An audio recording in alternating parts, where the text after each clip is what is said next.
William Haines defied expectations by loving openly at the expense of heartbreak, failure, and even physical danger. When William Haines died in 1973, his long-term partner Jimmy Shields followed him just months later. When police searched the body, they found a handwritten note. Its contents revealed the devastating truth, which is coming up. Haines was born into a very conventional Virginian family in 1900. But he was not a conventional child. For one, Haines was completely obsessed with movies and spent much of his childhood watching hour upon hour of film in his local theater. But this wasn't the only thing about him that was different. Haines knew from a young age that he was gay and that his small town couldn't hold his big dreams. As soon as he turned 14, he made a daring escape, and when he ran away from his family, he wasn't alone. With him was another man he identified as his boyfriend, and the two began work at the nearby DuPont factory to make ends meet. Only this wasn't enough. Haines wanted glamour, and that meant money. The DuPont factory didn't exactly pay a hefty wage, so Haines and his boyfriend made a racy decision. They decided to open up a dance hall and capitalize on the town's seedy reputation. In fact, there's a good chance the dance hall also functioned as a brothel. Back home, Haines' family had been desperately looking for their son, and the authorities finally found him. However, his response was probably not what they were expecting. Foreshadowing his later stoicism in the face of threats, Haines refused to go back home with them. Only he was about to find out that no matter where he ran, problems would still find him. Despite Haines' refusal to go home, he began to send money back to his family to help support them. Then utter disaster struck. In 1915, just a year after he arrived, almost the entire town burned down. Now this was a sign to get out, and Haines quickly moved to New York City. After settling in New York, with or without his boyfriend, historians aren't sure, Haines yet again found scandal. He set up in the gay community of Greenwich Village, but he also became the kept man for an older woman. Then he got some very different attention entirely. Haines, in case you were wondering, had a great face, and soon everybody knew it. A talent scout spotted him in the New Faces of 1922 contest that Goldwyn Pictures was putting on, and the studio quickly signed the all-American actor to a tidy contract. It was just bit parts at first, but he quickly blew up. In 1924, Haines starred in The Midnight Express opposite Elaine Hammerstein. It gave him a bizarre kind of publicity. Actress Peggy Hopkins Joyce proclaimed to a magazine that Haines' on-screen kiss with Hammerstein was the most exciting she had ever seen. But that wasn't the only female admirer Haines got. In 1925, Haines made Sally, Irene, and Mary, and earned himself a lifelong friend in the process. It was here he met Hollywood legend Joan Crawford, and the two became fast friends. Haines was so fond of her, he even gave her the teasing nickname Cranberry. In 1926, Haines achieved a significant milestone in his career with the film Brown of Harvard. He found a niche for himself. In the film, Haines played a snobbish, arrogant youth who, by the end of the story, has gotten a big ego check. The audiences ate it up, and this soon became his go-to type. Haines was now right where he wanted to be, but he was about to find the last missing piece. By now, Haines had been living in Los Angeles, the center of filmmaking at the time. However, a 1926 promotional trip back to his old haunt of New York proved to be a date with destiny. While there, Haines met Jimmy Shields, a debonair-looking young man. For Haines, it was love at first sight, and he offered to have Shields move to Los Angeles with him, where he promised to get him work as an extra. But there's much more to this story. In truth, Shields' origins and background are a bit hazy, and maybe for good reason. There's some indication that when Haines met him, Jimmy was working on the streets for money. Suddenly, Haines offered to move him from New York to Los Angeles, and support him takes on an entirely different meaning. Unsurprisingly, Shields agreed, but it didn't go the way either of them thought it would. Cynical hearts might think that Shields was just using Haines to start a more stable life and possibly get famous. Nothing could be further from the truth. Although Haines made good on his promise to get Shields roles on set, acting didn't interest Shields at all. He soon stopped. Instead, he did something quite surprising with his time. As it turned out, Shields wasn't into fame or fortune. He was simply into William Haines. Shields fell as deeply in love with the actor as Haines was with him, and he became a common sight around sets only because he delighted in bringing his boyfriend homemade lunches. They were an item, living their romance publicly and unapologetically, which of course means someone had to ruin it. Eventually, reporters put pressure on Haines to open up about his love life. Surely there was a beautiful woman he had his eye on. Knowing what people expected of him in his conservative times, Haines told an all-out lie. He would frequently say he had a desperate crush on Polly Moran, a friend and colleague who may have been in on the ruse. It kept the wolves at bay for a time. Throughout all of this, Haines found ways to both display his sexuality and be true to himself, all while having plausible deniability. He often took Shields to movie premieres with him and even became famous for playing wisecracking figures, campy, quirky personalities that let him express himself in a winking manner. Still, big changes were coming, both to his career and his personal life.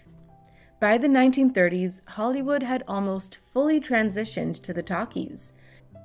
It was a dangerous time for silent film actors, as many of them had foreign accents or harsh voices that executives didn't think would please audiences. But Haines had a secret weapon. His voice was beautiful and smooth, and he immediately made the leap to talkies with much success.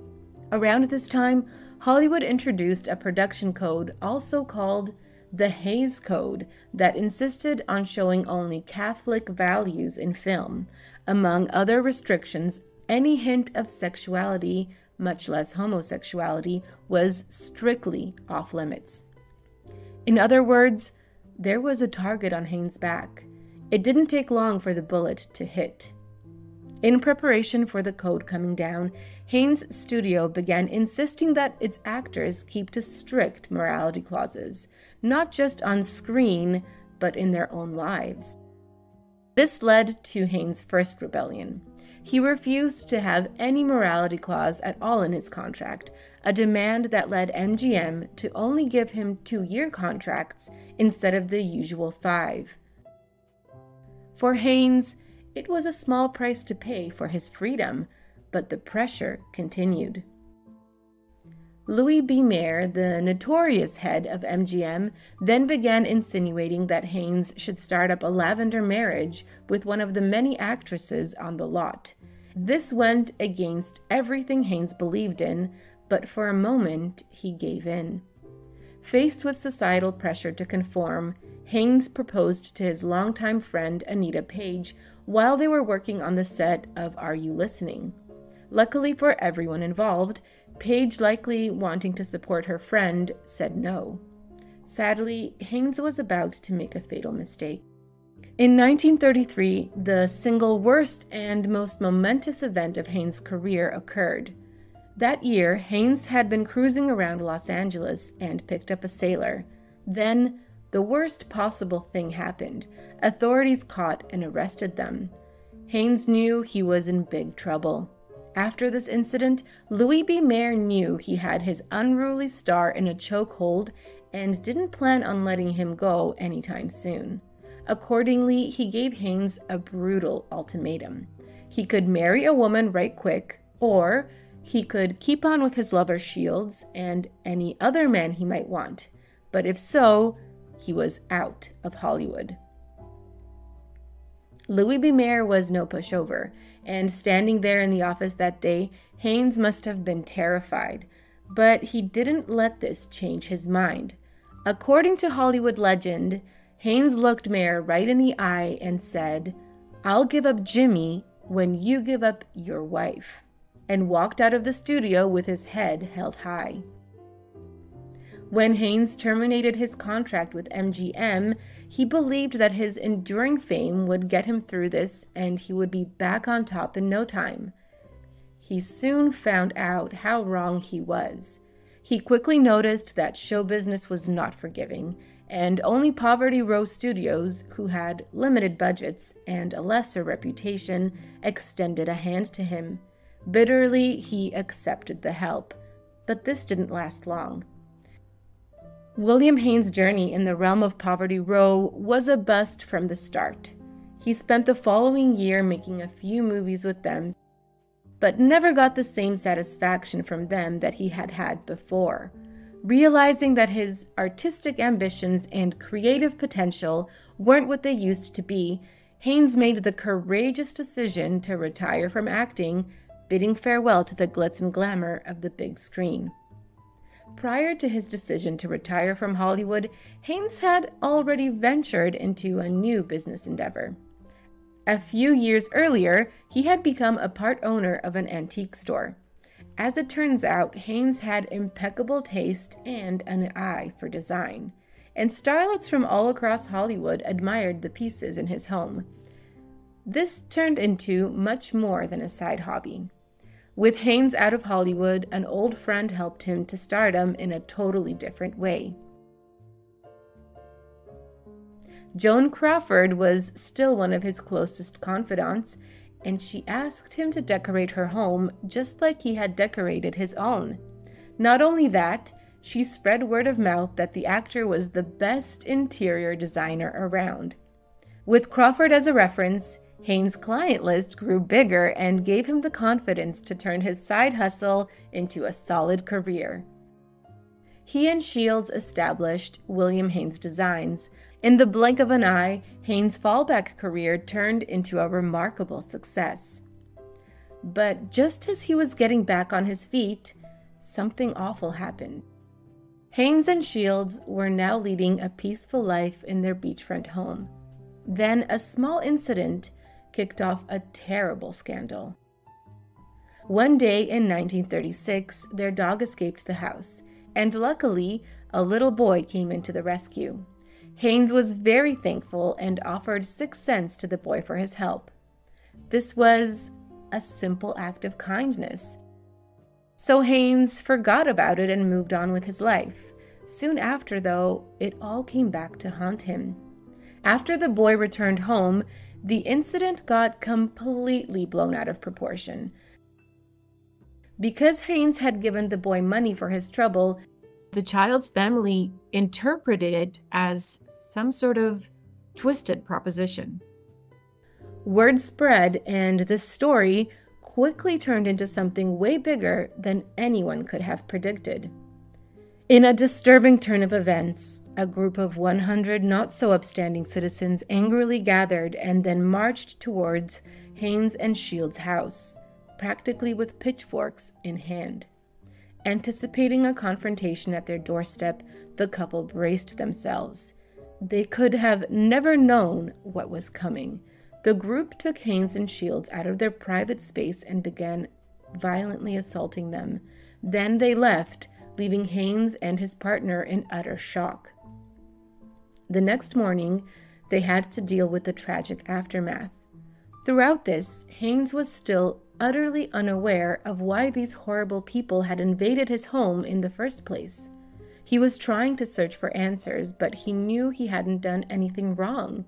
Expressing his confusion, he only said, "Some wild, untrue rumor must have stirred them up.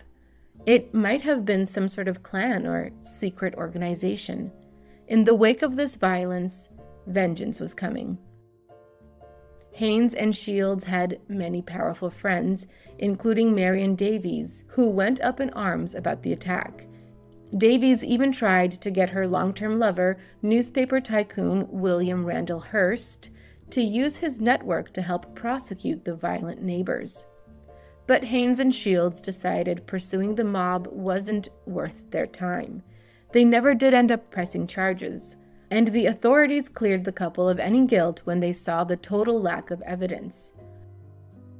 Although Haines may not have wanted to press charges against the little boy's family, he did want to find the group of people who attacked him on that terrifying day. Tragically, the authorities never tracked down or charged the assailants, never letting Haines have his day in court. But as the shadow of this sinister incident receded from Haines' life, an opportunity of a lifetime presented itself. In 1937, Haines got a big comeback. Jack L. Warner of Warner Brothers Studios wanted to hire Haines as his decorator. With his sense of style and creativity, Haines left an enduring mark on Warner's lavish home. After the Warner project, Haines' clientele expanded to include not only high-profile Hollywood figures, but also international clients. Haines also redecorated Winfield House in London, the then residence of the U.S. ambassador. By the time he finished this project, he was officially a world-class interior designer. Famous film directors sought after his collections, wanting to incorporate Haines' distinct aesthetic into their films. Haines wasn't starring in movies anymore, but his collections were. Notably, the walls of the Plantation Terra in the iconic film Gone with the Wind displayed pieces of Haines' collection. So he was still a big part of Hollywood, just not in front of the camera. But soon, everything would change once again. Haines had spent the 1920s and 1930s as a movie star, and then an interior design mogul, but his most dangerous shapeshift was just around the corner. In the 1940s, Haines signed up to serve in World War II. Fortunately for him, he was one of the lucky ones who made it out. After the war, he returned to his life with Shields. The last years of Haines' life were idyllic. He and Shields grew old together. They spent their time visiting their famous friends and continuing to work on interior design projects. Their good friend Joan Crawford even designated them as the happiest married couple in Hollywood. But for all this, their end was devastating. By the 1970s, Haines was getting increasingly frail. Then he got a terrifying diagnosis. Doctors told him he had lung cancer, and on December 26, 1973, he passed. Jimmy Shields, his partner of almost 50 years, was standing right next to him when the end came. It was a loss he would never recover from. In the end, Shields realized he simply couldn't live without the love of his life.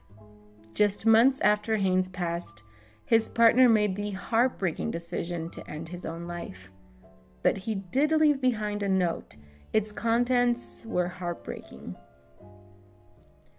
In his final words to his friends and family, Shields wrote, "Goodbye to all of you who have tried so hard to comfort me in my loss of William Haines, whom I have been with since 1926. I now find it impossible to go it alone. I am much too lonely." William Haines defied Hollywood norms and lived openly with his partner Jimmy Shields in an era full of secrecy and discrimination. Despite facing adversity and violence, Haines remained true to himself, refusing to hide his identity or sacrifice his happiness. Thank you for watching this video. Please like and subscribe for more fascinating content.